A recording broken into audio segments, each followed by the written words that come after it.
Hello viewers, welcome back to our YouTube channel.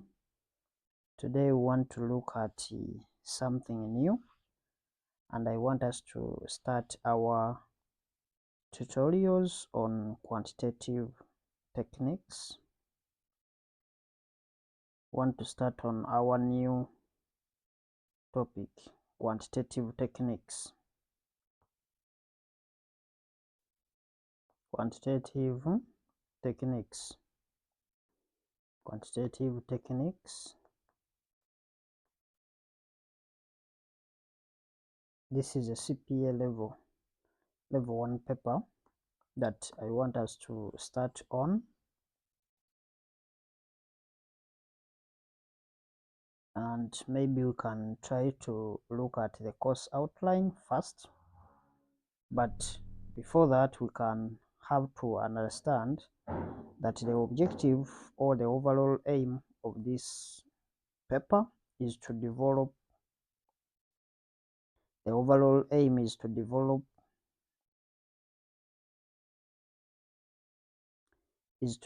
an understanding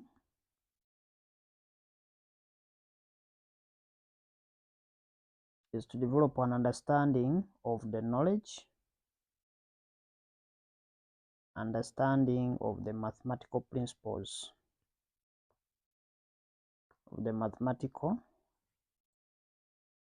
mathematical principles, to develop an understanding of the mathematical principles and concepts.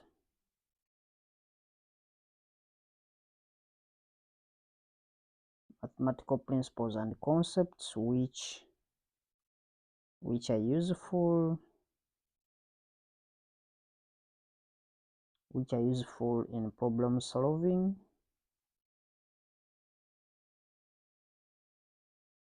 which are useful in problem solving,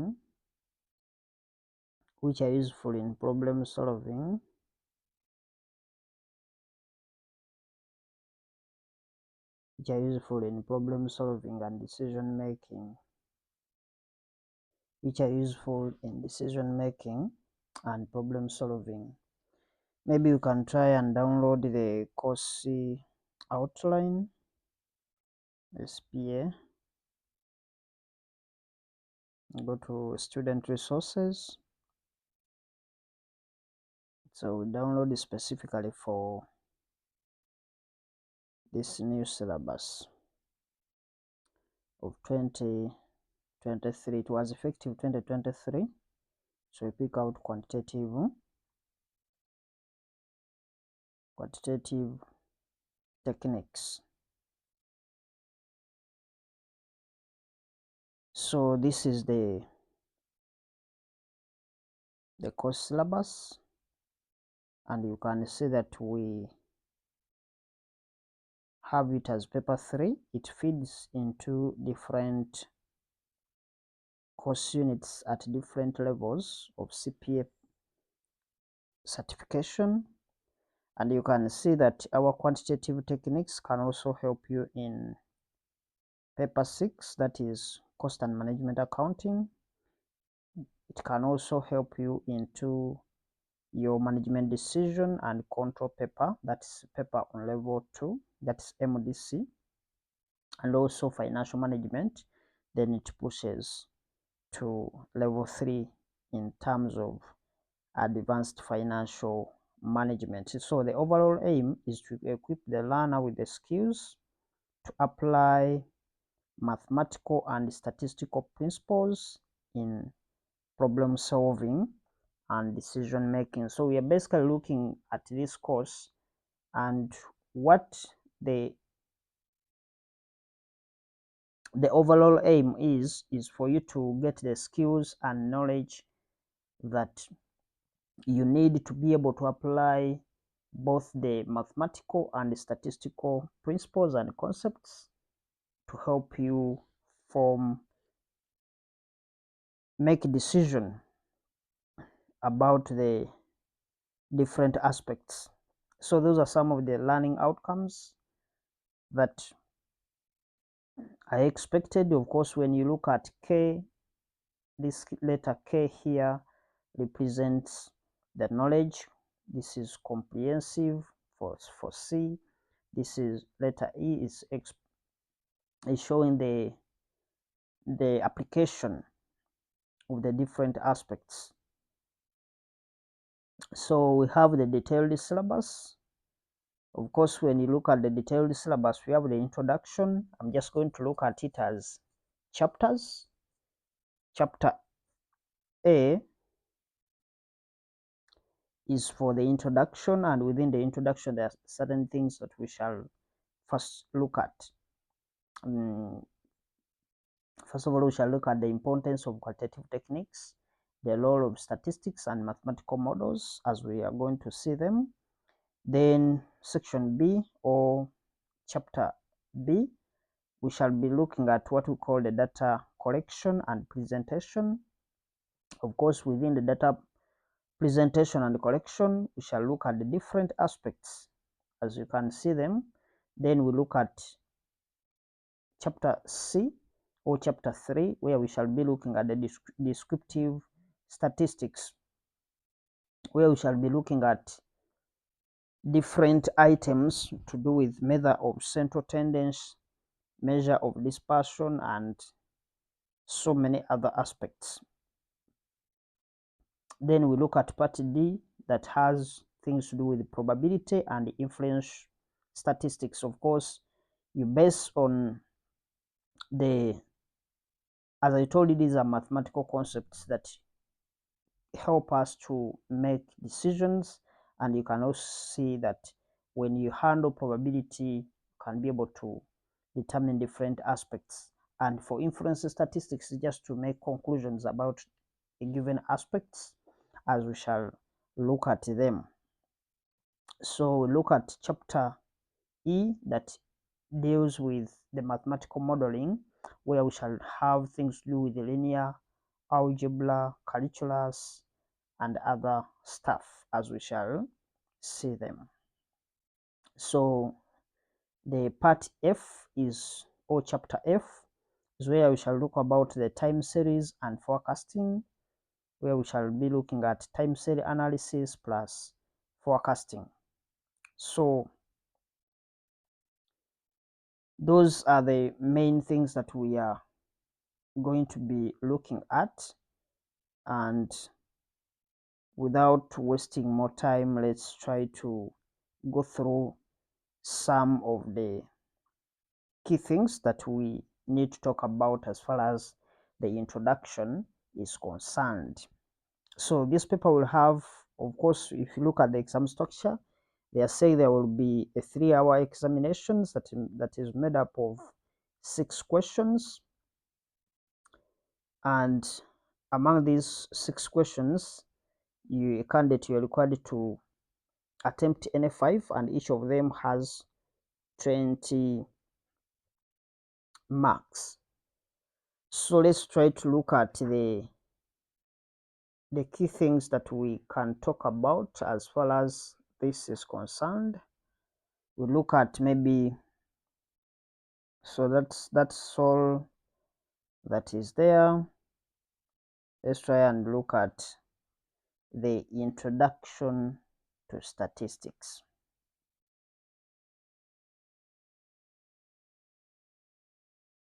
Introduction to statistics. Now we need to understand, by the end of this chapter 1 of the introduction, we need to understand different aspects. We need to know we need to be able to define the term statistics.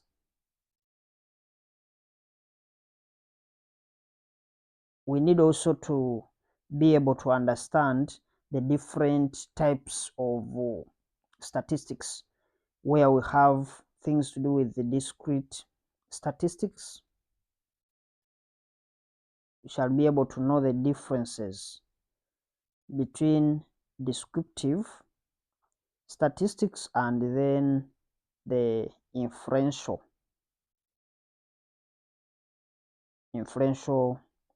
statistics. Inferential statistics. Then the other thing, we need to understand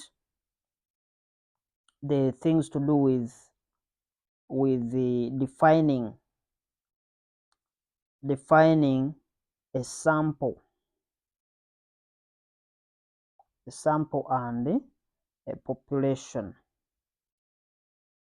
We need to know the difference between a sample and a population. We also need to be able to state the limitations of statistics, as well as the importances of statistics, and maybe the application areas of statistics. So those are some of the things that we want to look at as far as this is concerned. So let's start with defining the meaning of statistics. Meaning of the word statistics.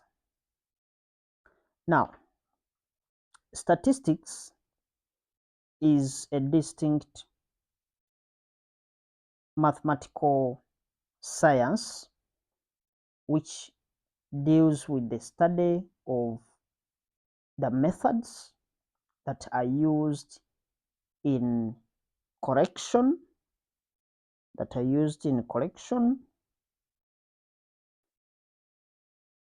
classification,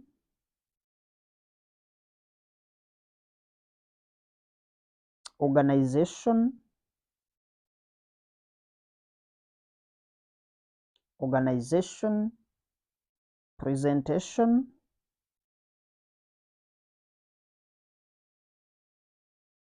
presentation, and analysis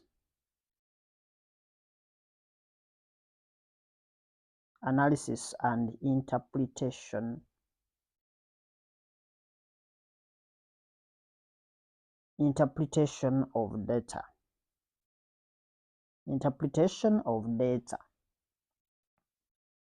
So we need to be able to understand the definition of statistics when we have included all these aspects, because for us to be able to understand the definition, we need to incorporate all these items, and we'll be able to understand what do we mean by collection of data. What do we mean by presentation, organization, or analysis of data? So I've said that definition-wise, statistics, we have said that statistics is a distinct mathematical science. Statistics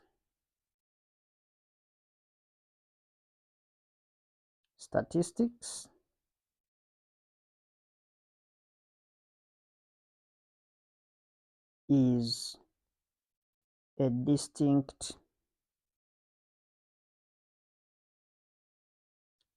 distinct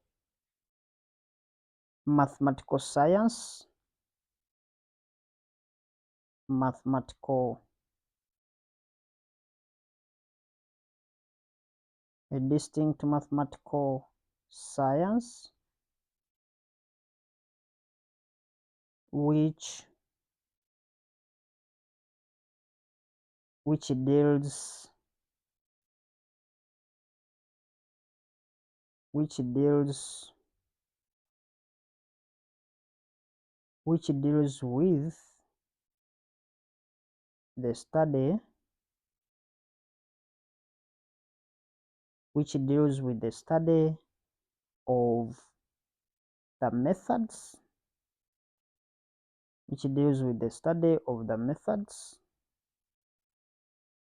deals with the study of the methods, that are that are used, which deals with the methods that are used in the collection, which are used in the collection,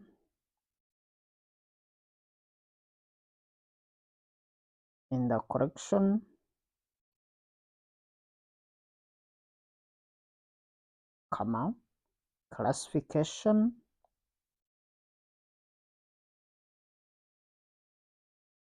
organization,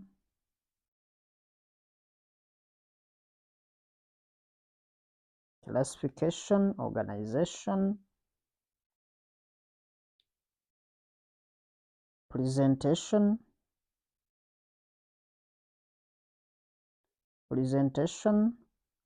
analysis, and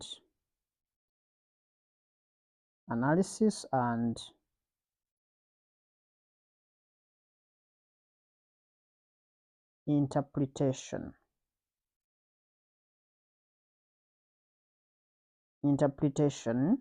of data or data. So that's as far as the definition is concerned for statistics. Of course, those are the different key things that we have to include when we are defining. It is a distinct mathematical science which deals with the study of the methods.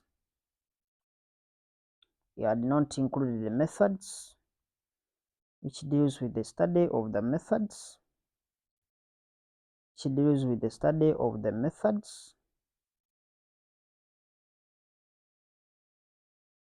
methods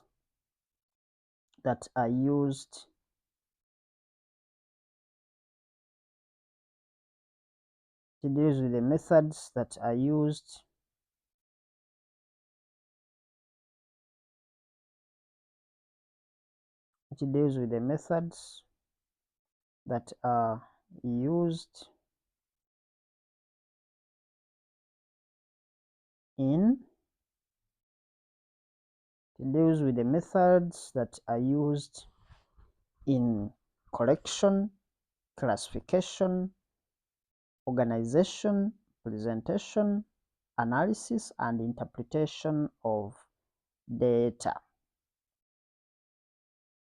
The other definition, if you don't give it in that perspective, you can also present it as, you can also say that statistics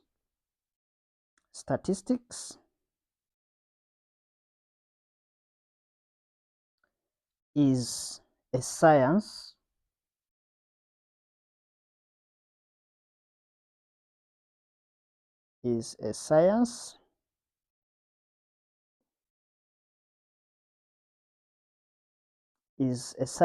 of data. Statistics is a science of data that involves the science of data that involves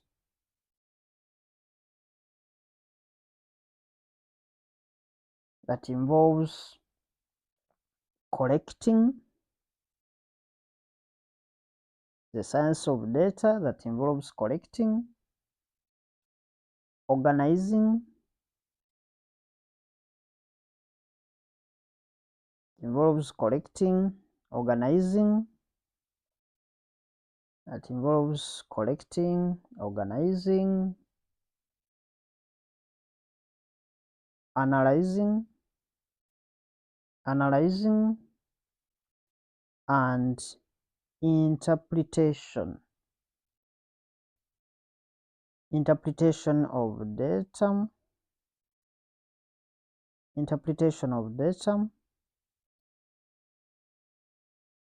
in order to make decisions. So you can use any of these definitions. You can say statistics is a science of data that involves collecting, organizing, analyzing, interpreting data in order to make decisions. So, the moment you talk about statistics, just know it's not a one-way aspect. It's like a process whereby you collect data. There is what we call data collection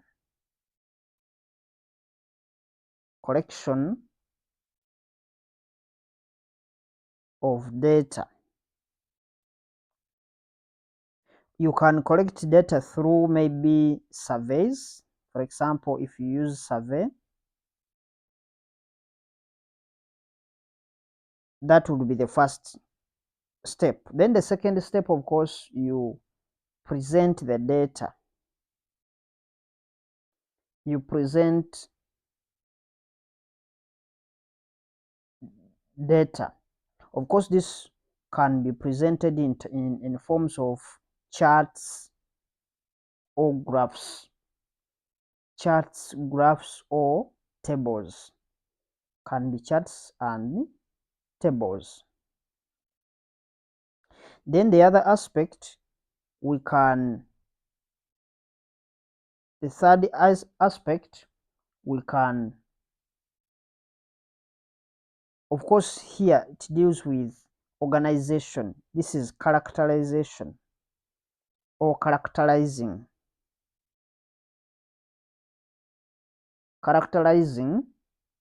data. Of course, in this you can maybe try to compute the averages, the median, and so on. Now, once you are done with that, the fourth item is to do what we call data analysis. Data analysis, you analyze the data. Now, as you analyze the data or you try to interpret the data, the question that you are going to be having is, why do I do this?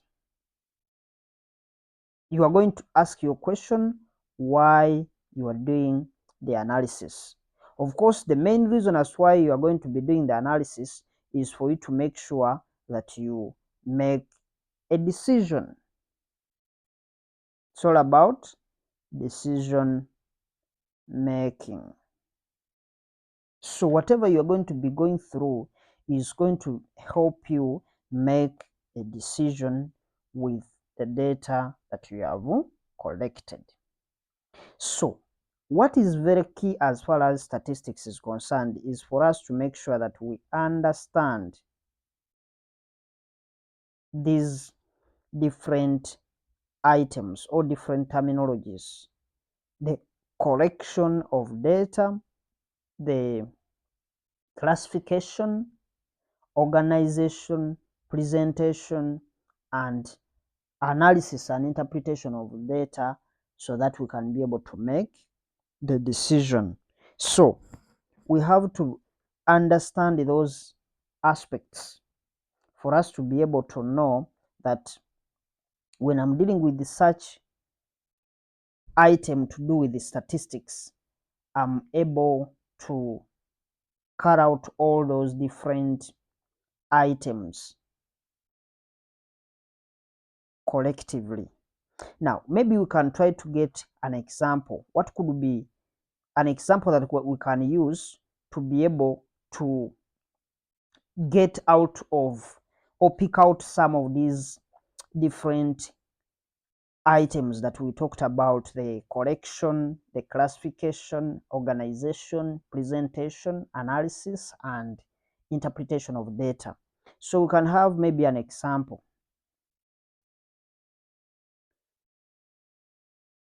to help ourselves get an understanding. Example.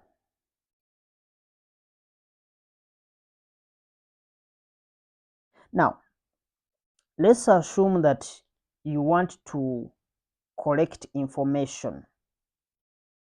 If maybe you are told to collect information about the performance, we are going to look for information about the performance of students,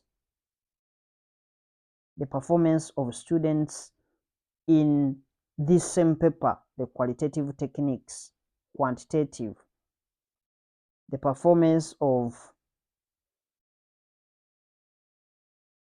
students in this quantitative techniques, or what we call the QT.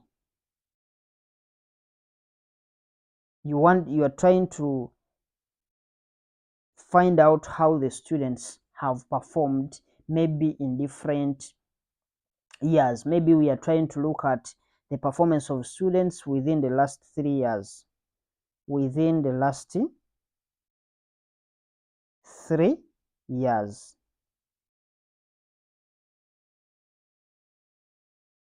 Now, the first thing that you are going to ask yourself is, where am I going to get this information?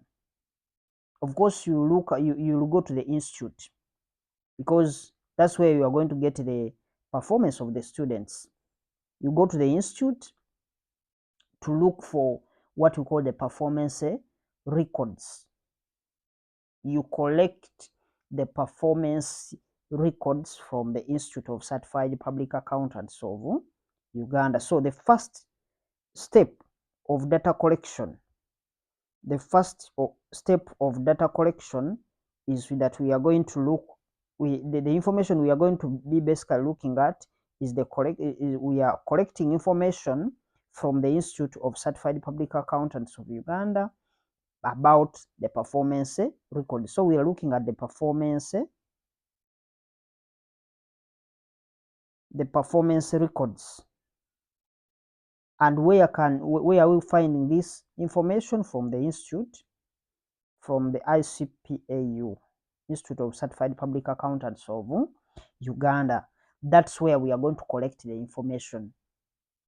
So once we have collected the performance records, then it means that the collection part is done. Now, the second question we are going to ask ourselves is, how are we going to be able to classify or do the classification of that data that we have received? Of course, I've told you that from the collection, we've been able to get the performance records for the students for all the 3 years from the Institute of Certified Public Accountants of Uganda. Now, the second thing that we need to do is classification. The question is, how are we going to classify this information that we have received? Now, one thing that you are going to notice is that the information about performance of students in that one particular paper for the entire 3 years, we are going to have a lot of information. You can choose to classify this information based on years. You can say, me, I'm going to be looking at the years. Maybe I look at year 1, year 2, year 3. I classify the information. I look at the performance records in year 1, the performance records in year 2, then the performance records in year 3. That's classification.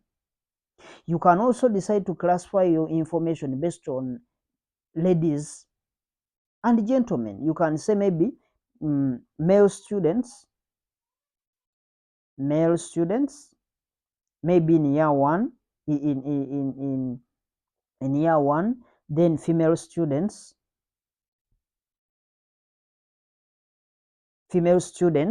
in that same year. So you do it for all the 3 years. That is classification. It depends on what you are looking for, in terms of, because you need to have an idea of what am I going to do with this information that I have received?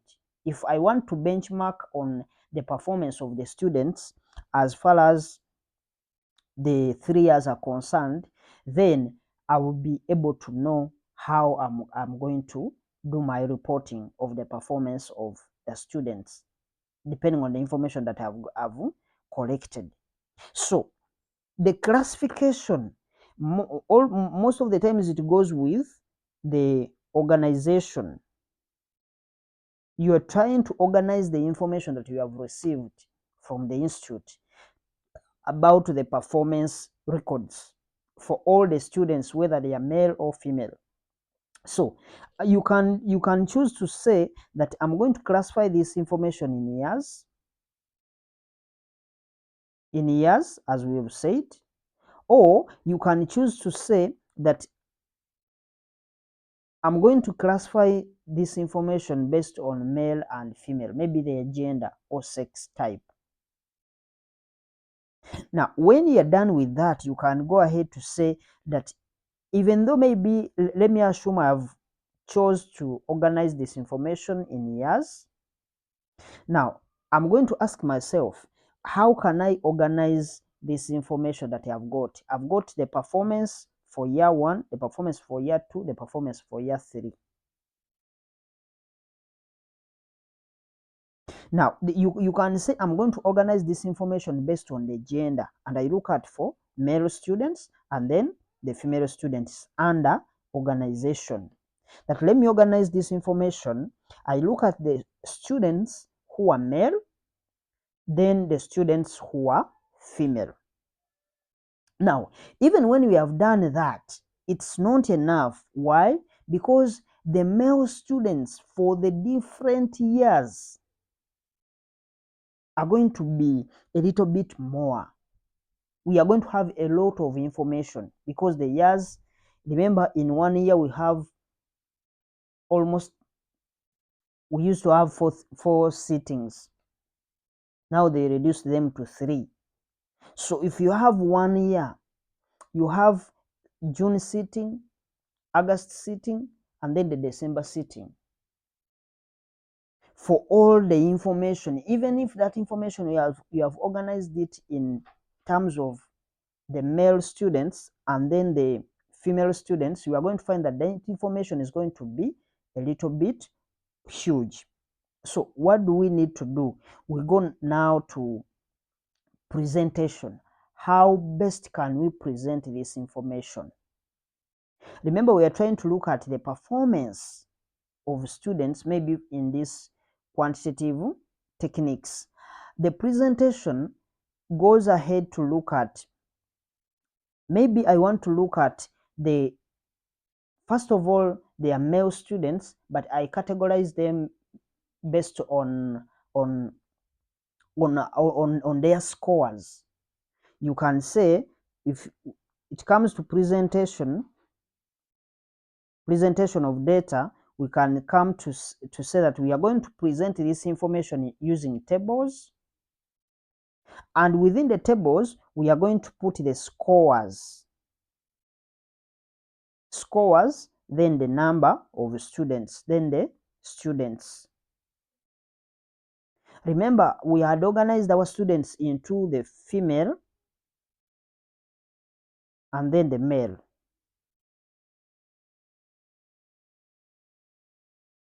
You can choose to have a table where you are going to have the scores. And now the question you are going to ask yourself, among these scores, how am I going to present the scores? Remember, if we are looking at the performance of the students. So we have those students who have passed, we have those students who have failed. And someone may want to go ahead and do a deeper analysis that even those who have passed, how have they passed? Because you can say, okay, I'm going to categorize those who have got maybe 50 to 60, because those that they have passed, as long as someone has above 50 has passed. But I want to know who are those people who may be passed with, let's say, 80 plus. or 70 plus or 60 plus.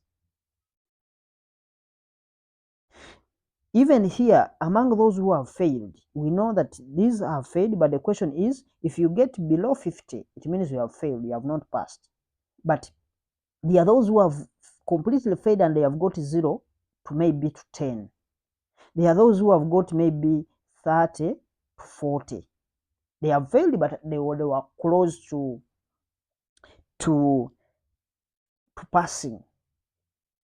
All this information is going to help you understand what can I do to improve the performance of the students. Because if you find that majority of the students, maybe they have failed, but majority of them, they may be within 30 to 40. That's their scores. It means that these students, even though they have failed, but maybe they lacked something small for them to actually pass, as opposed to having the people who have failed when they have gotten 0 to 10. So you can be able to analyze all this information. But remember, this information is going to be, there are those that are going to be female students, but they scored maybe from 0 to 10. So it depends on what conclusion are we likely to, or what do we really trying to assess. One of the overall objective can be, I want to look at how many students pass CPA, maybe how many students have passed the quantitative techniques, but they are female or they are male. So it depends on the objectives. If you want to just look at the student pass rates, you make a conclusion on whether CPA is hard or is easy for the different years that you have covered the information to confirm whether the paper was hard or it was fair. Then you can be able to do the needful. Of course, you'll have different ways of how you're going to present this information. Other people may want to present this information in terms of graphs, charts. Maybe I want to put in a pie chart. Maybe I want to present this information in a histogram. Maybe I want to present this information using a box and a Wixar plot. So it depends on what you are trying to achieve that will determine what method you are going to use to be able to arrive at the thing that you want to prove. Now, if I go to data analysis, of course, this data analysis, we can take it in a sense that it's like more of processing what we have known that we have presented our figures correctly in a table, maybe scores, and then the students. Maybe we have looked at the number of students who have passed and those who have passed in different score ranges. Then we are going to analyze. When you're analyzing this information, we are going to do what we call computations. For example, we can compute the average. We say maybe the average mark for the students maybe who have passed was maybe 60% for such and such a year. We can also go ahead to look at maybe the people who have failed, that at least or on average 50% of the students actually failed and their scores were below 10%, or they were below 20%, or they failed but their scores were above 40%, or they have scored at least 40 and above. So depending on the information that you have, you can also try to compute the model mark, where you can look at that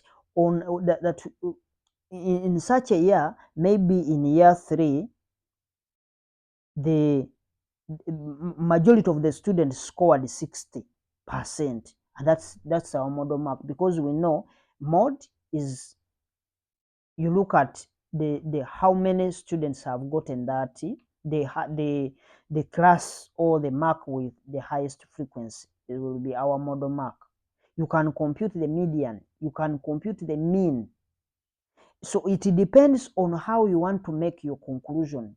Because for me, I can just maybe use one method. I want to use the average to make the decision or to make the conclusion from what I've tried to look out for, depending on what I'm proving.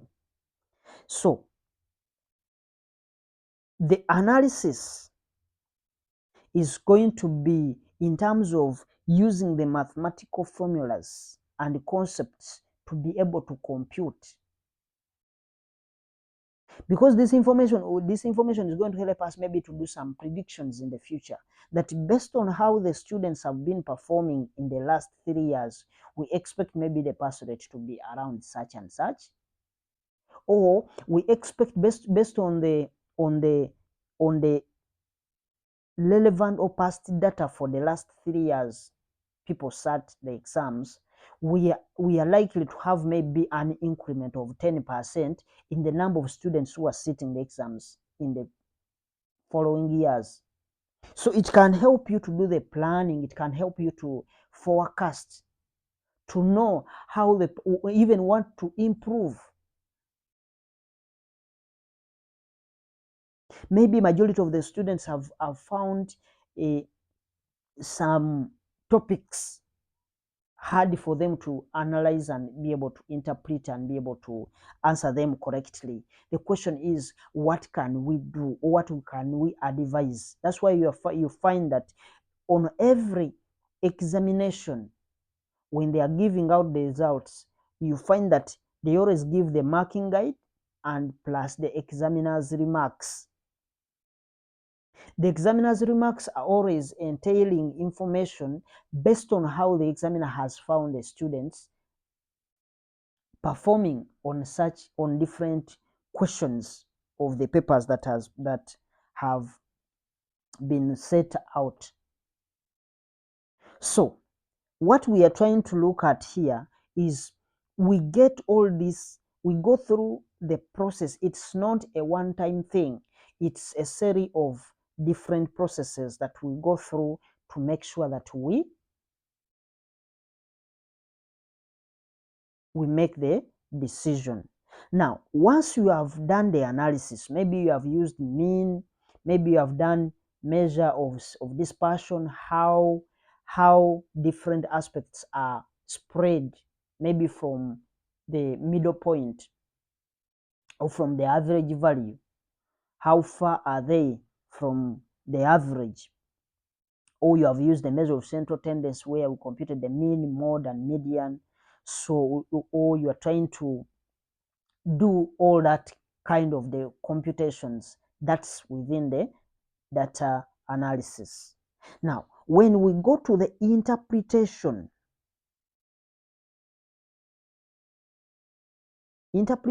of data is all about looking at the computations. We get the computed results, the computed figures, and we try to make meaning out of them. How? I can look at the mean. Maybe I can say that the average age of students failing the paper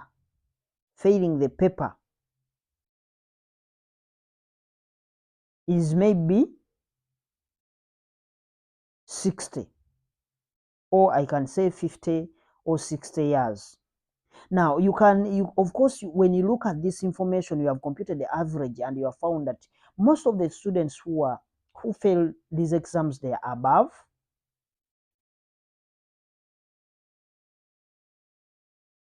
60, or they are above 30. Let's take the 30 years. They are above 30. Which conclusion can you make out of this computation? You have to analyze and find out that maybe these students who are above 30, because of the fact that they have so much responsibilities, they don't give much time, they don't allocate more time to reading and understanding these concepts because of the different responsibilities that they have. You can find that majority of the students who pass maybe are below 25.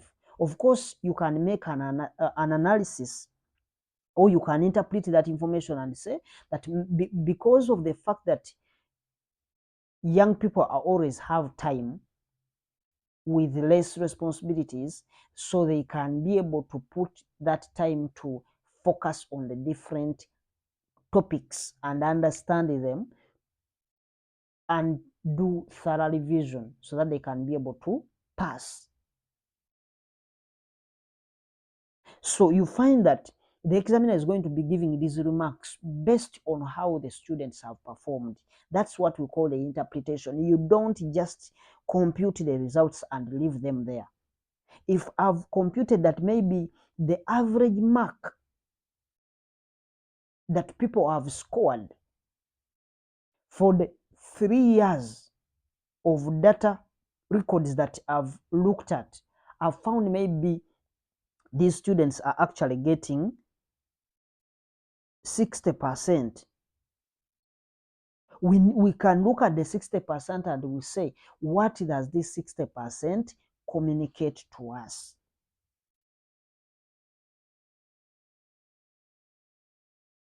If I found maybe the people who fail, they fail by a mark, maybe they get maybe 45, 47, 43, that's the average of the people who failed. Of course, you will be able to make a conclusion that maybe these people just need to push some topics. Of course, you can look at, you can say that the students who have maybe failed, their average score rate is 45%. But the 45% came as a result, maybe there are some, of course, you look at how they have done their topics.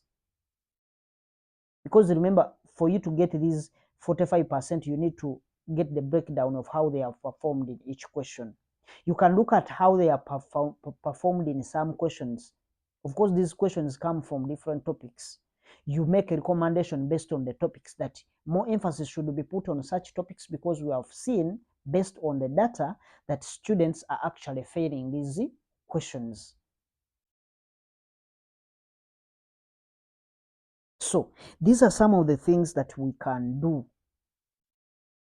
Now, once you have done the interpretation, you have interpreted the results that you have computed, the last question is now to develop a report and make a decision.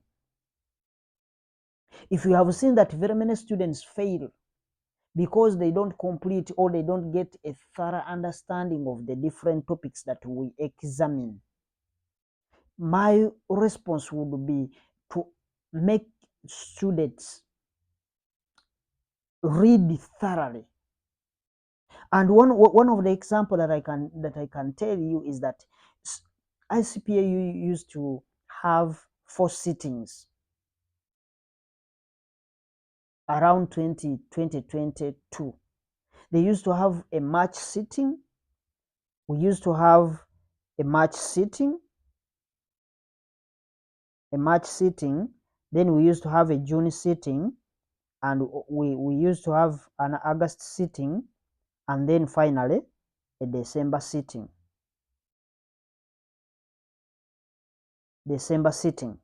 Now, as ASPAO removed the March sitting, maybe they have these people might have done research and found out that maybe some students don't prepare themselves enough within the first 3 months. Because if these people sat exams in December and they are coming back to sit exams in March next year, it means these people only have like 2 months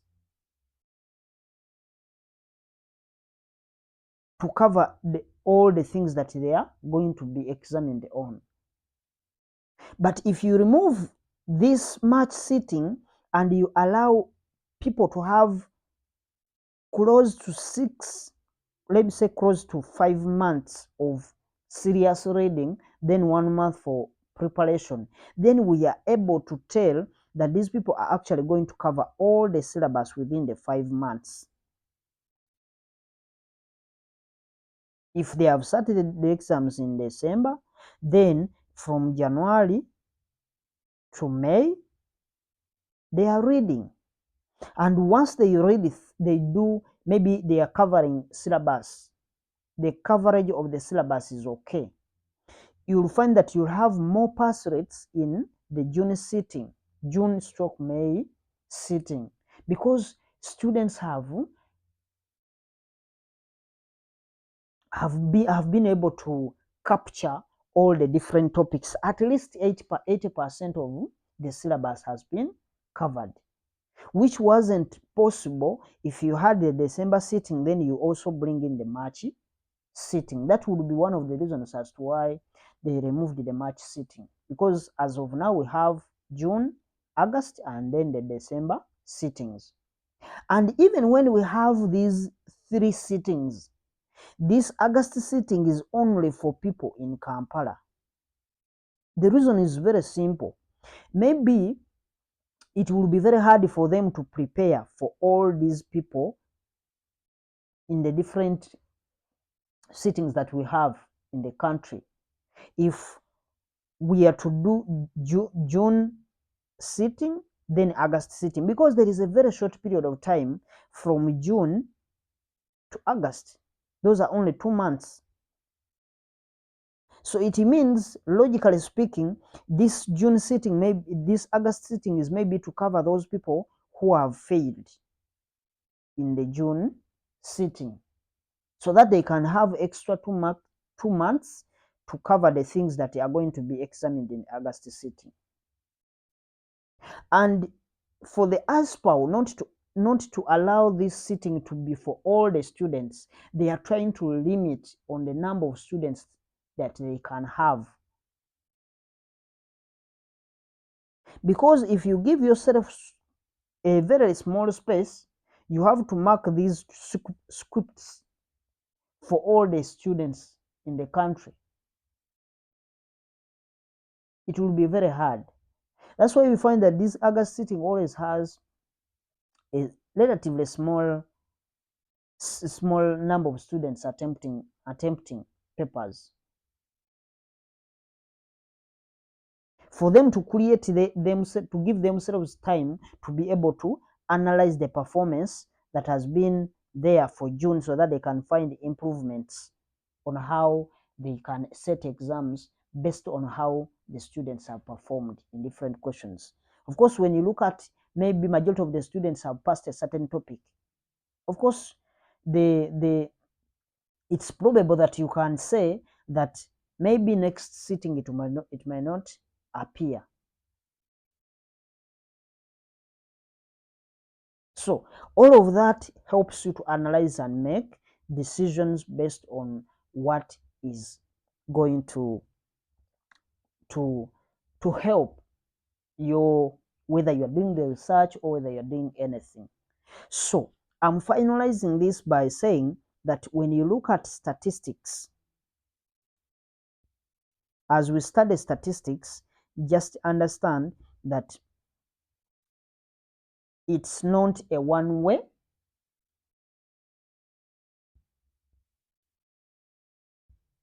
Idea. It's a lot. We combine different aspects, and within these aspects, they are the ones that are going to help us understand what really matters.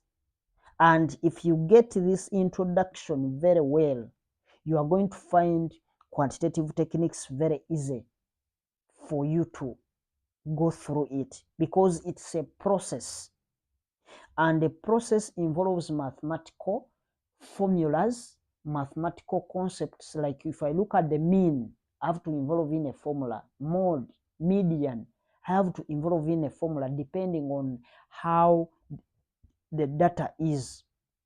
Because if I have just a simple data, maybe I have like 10 students, I will use a simple formula because the students are very few.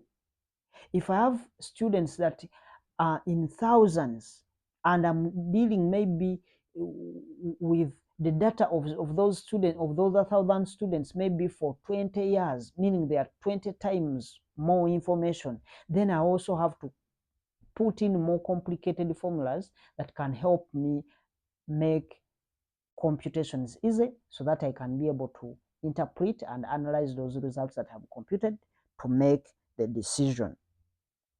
So as I conclude, we have said that statistics is a distinct mathematical science which deals with the study of methods that are used in collection, classification, organization, presentation, and analysis and interpretation of data in order to make the informed decisions. So what we are going to look at, I've spent a lot of time explaining the definition, because I want you to understand and appreciate that some of the things that we are going to be doing are going to be interconnected. There is no way you are going to analyze the data that you have not collected. There is no way you are going to present data that you have not organized. And you organize this data based on the objective or what you are trying to achieve. So you should always ask yourself, why am I organizing this data this way? Even when you are picking the method to use, is that method helping you to achieve your desired objective? And I hope that explains why we say that statistics is a science. It's not an art, because we do so many things to do with mathematical computations. So that's all that I wanted to explain as far as the definition is concerned. I've given you an example that if one wanted to get information about the performance of students in quantitative techniques for the last 3 years, then one thing, someone is going to collect information from the OSPOL. That will be the collection of data. So you will seek the performance records from the institute. 2, those performance records, you are going to group them into what we call frequency distribution tables. You can just call it table, because if it has a frequency, it shows the number of times something has happened. Depending on how you analyze the information, I can be analyzing the information to look at how many students have scored between 10 and 20, between 30 and 40, between 50 and 100. So once you have analyzed the data into what we call the frequency distribution tables, then that data is going to be subjected to computations. You compute the mean, you compute the average, you compute the variances, and then you can now be able to come to an analysis,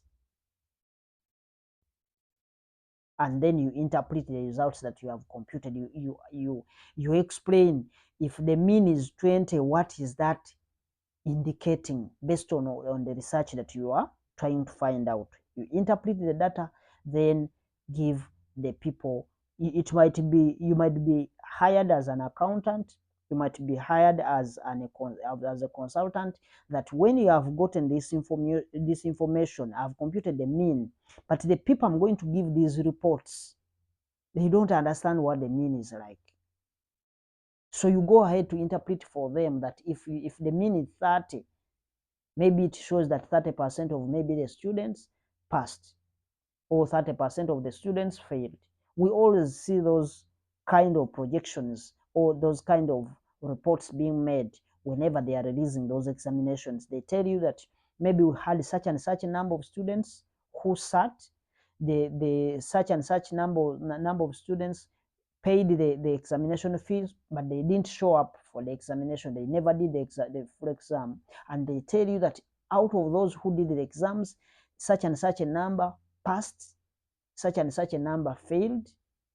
And then when you go ahead to look at the examination guidelines or the marking guides, the examiners go ahead to tell you a detailed analysis of those who failed and how they failed certain numbers and what made them fail, and it gives the recommendations on what should be done for those students to actually score more marks in the relevant topics or the relevant questions that were examined at that sitting. So that's all that I can talk about as far as the introduction is concerned, because you need to get this introduction very loud and clear for you to be able to understand before we dwell into what we call the computations and other aspects. See you in the next video as we are talking about the importance of statistics. Of course, from this very video that we have talked about, you have seen that I have made highlights on what are some of the importances of doing whatever statistics, whether it's a descriptive or it's an inferential statistics. I've labored to give that it can be used for planning, forecasting, controlling, and all that. Those are the things that we are going to look at in the next video. See you there.